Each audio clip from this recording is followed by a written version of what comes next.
नमस्कार, मी डॉक्टर मानसी बर्वे नाईक. आरोहण ज्योतिषच्या 11व्या भागामध्ये आपण डॉक्टर अभय नाईकांशी बोलतोय.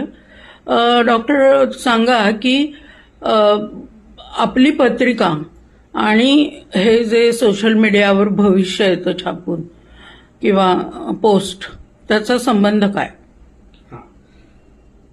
सोशल मीडिया किंवा म्हणा किंवा पेपरमध्ये जे ते भविष्य सांगतात ती पद्धत असते ती गोचरी पद्धती. गोचरी पद्धती म्हणजे काय, तर ह्या क्षणाला किंवा ह्या दिवसाला कुठला ग्रह कुठल्या स्थानात आहे आणि त्याच्याप्रमाणे ते इंटरप्रिटेशन करतात.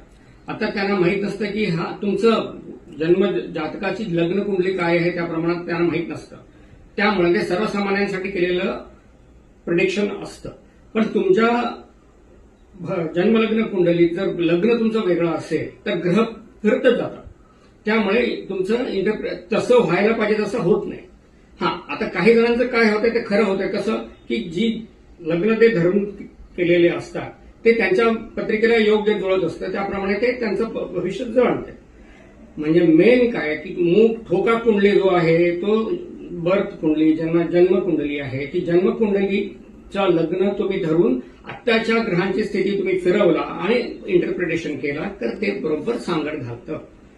सर्वसामान्य माणसाचं किंवा वैश्विक कुंडली म्हणतो जे आपण मेषलग्न म्हणून धरून करतात, वैश्विक धरून केलं तर मेषलग्नाच्या व्यक्तींना ते लागू पडतं, बाकी सगळ्यांना पडणार नाही असं शास्त्र आहे. अच्छा, ओके, थँक्यू डॉक्टर. उद्या भेटूया.